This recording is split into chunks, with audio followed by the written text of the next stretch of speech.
Hi friends, welcome back to my 20 years life YouTube channel. இந்த வீடியோவில் நம்ம என்ன பார்க்க போகிறோன்னா, காக்டெயிலுக்கு எப்படி ஹேண்ட் ஃபீடிங் பண்ணுறது அப்படின்னு சொல்லிட்டு தான் பார்க்க போகிறோம். மோஸ்ட்லி ஹேண்ட் ஃபீடிங் எதுக்கு பண்ணுறாங்கன்னா, ஒன்று டேம் பண்ணுறதுக்கோசம் ஹேண்ட் ஃபீடிங் பண்ணுவாங்க.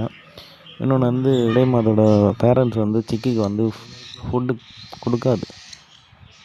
சப்போஸ் நிறைய குட்டி போட்டுச்சுன்னா, ஒரு 5 6 அந்தமாரி குட்டி போட்டுச்சுன்னா, ஃபஸ்ட்டு 4க்கு மட்டும் மொத்த ஃபுட்டும் எடுத்துக்கும்.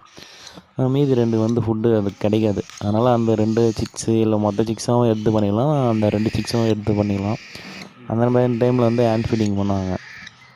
இன்னொன்று இந்த காக்டெயில் மனுஷங்களோட ஈஸியாக பழகக்கூடியது. அதனால் நம்ம ஹேண்ட் ஃபீடிங் பண்ணோம்னா நம்ம கூட ரொம்ப க்ளோஸாக இருக்கும். ஸ்டார்டிங்லேருந்து நம்ம கூட இருக்கிறதுனால அவ்வளோ எதுவும் இது பண்ணாது. மற்றபடி நல்லா வளர்ந்துட்ட பேருக்கு டேம் பண்ணாத நம்ம எடுத்தோன்னா கடித்தா ரத்தமே வந்துடும். அதுக்கோசரம் குட்டியிலே எடுத்து ஹேண்ட் ஃபீடிங் பண்ணிட்டு அதை டேம் பண்ணுறாங்க. அதுக்கப்புறம் நம்ம கூட எல்லாம் நல்லா நார்மலாக பழகும். நம்ம இந்த வீடியோவில் எப்படி காக்டெயிலுக்கு ஹேண்ட் ஃபீடிங் பண்ணலாம் அப்படின்னு சொல்லிட்டு பார்க்க போகிறோம். மோஸ்ட்லி செரலாக்கு தான் ஹேண்ட் ஃபீடிங் யூஸ் பண்ணுவாங்க. நானும் செரலாக்கு தான் யூஸ் பண்ணுறேன். வாட்டர் கொஞ்சம் எடுத்துக்கங்க. அது வேணால் ஒரு வார்ம் வாட்டராக இருக்கணும். அது கொஞ்சம் லைட்டாக சூடாக இருந்தால் போதும். ஒரு ஸ்பூன் செரலாக் எடுத்து 2த்தையும் அதை மிக்ஸ் பண்ணிங்க. நல்லா ஒரு திக்காக இருந்தால் போதும். குட்டியில் கொடுக்க சொல்ல கொஞ்சம் ஸ்டார்டிங் ஸ்டேஜில் குட்டியில் கொடுக்க சொல்ல கொஞ்சம் தண்ணி மாதிரி வாட்டர் மாதிரி இருந்தால் போதும். அதுக்கப்புறம் போக போக கொஞ்சம் செரலாக் மிக்ஸ் பண்ணுறது கொஞ்சம் இன்க்ரீஸ் பண்ணி, ஏன்னா திக்காக இருந்தால் கொஞ்சம் அதில் திக்காக இருந்தால் நல்லாயிருக்கும் சாப்பிட்றதுக்கு. குட்டியில் அது ஃபீடு எடுத்துக்காது. அதனால் நம்ம தண்ணியாக கொடுத்தா ஃபீடு எடுத்துக்கும். அதேமாதிரி காக்டெயில் ஃபஸ்ட்டு கொடுக்க சொல்ல ஸ்டார்டிங் ஒரு 1 நாள் 2 நாள் ஹேண்ட் ஃபீடிங் வாங்காது. நம்ம தான் ஃபோர்ஸ் பண்ணி கொடுக்குற மாதிரி இருக்கும். அதுக்கப்புறம் அந்த டேஸ்ட்டை ஒட்டிடுச்சுன்னா ஆட்டோமேட்டிக்காக அது ஹேண்ட் ஃபீடிங்க்கு அதுவே கேட்கும். என்னோடய காக்டெயில்ஸும் அந்தமாரி தான். ஸ்டார்டிங் ஹேண்ட் ஃபீடிங்க்கு ஸ்டார்டிங் கொஞ்சம் ட்ரபுளாக இருந்துச்சு. அதனால் நானே ஃபோர்ஸ் பண்ணி கொடுத்துருவேன்.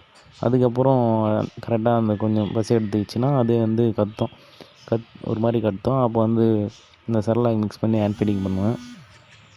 அது ஆட்டோமேட்டிக்காக எடுத்துக்கும் அதோடய ஃபுட்டை.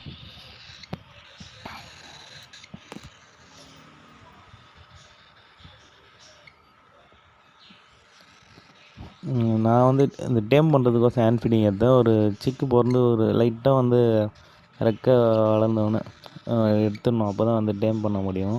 அந்த டைமில் எடுத்து அதுக்கு ஹேண்ட் ஃபீடிங் பண்ண ஸ்டார்ட் பண்ணேன். இப்போ கொஞ்சம் நல்லா வளர்ந்துடுச்சு.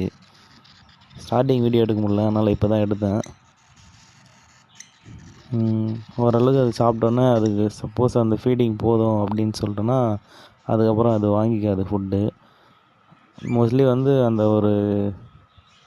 அந்த இன்ஜெக்ஷனில் ஒரு வாட்டி கொடுத்தாலே அதுக்கு கரெக்டாக போயிடும். குட்டி ஹேண்ட் ஃபீடிங் கொடுத்துக்கினே அப்படியே சைடில் திணை இல்லை கொத்தமல்லி அதுமாரி அதோட கேஜில் போட்டு வச்சிருங்க. ஏன்னா அப்போ தான் அது சாப்பிட்றதுக்கு ட்ரெயின் ஆகும். இல்லை கடைசி வரைக்கும் நம்ம செரலாக் கொடுத்துட்டே இருக்க அந்த ஸ்டேஜ்லேயே இருக்கும். பட்டு ஒரு நல்லா வளர்ந்துட்ட அப்புறம் எடுத்துக்காது. பட் திணை சாப்பிட தெரியாத போயிடும். அதனால் திணை எது காக்டெயில் என்னென்னலாம் சாப்பிடுமோ அதெல்லாம் கேஜிலே போட்டு வச்சுருங்க.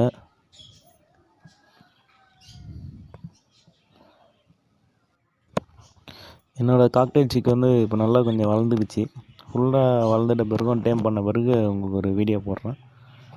இந்த வீடியோ பிடிச்சிருந்தால் லைக் பண்ணுங்கள், ஷேர் பண்ணுங்கள், கமெண்ட் பண்ணுங்கள், சப்ஸ்கிரைப் பண்ணுங்கள் மறக்காமல்.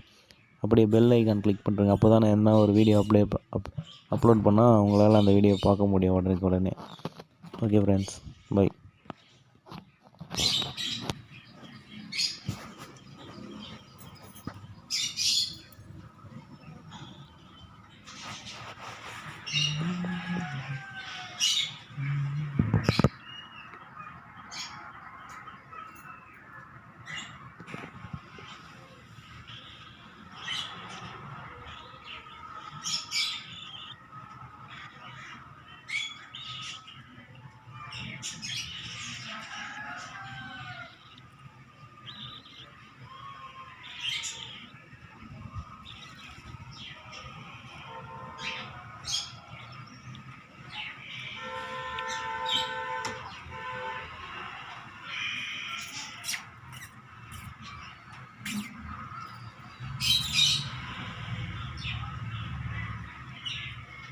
ஏன் கடிக்குது?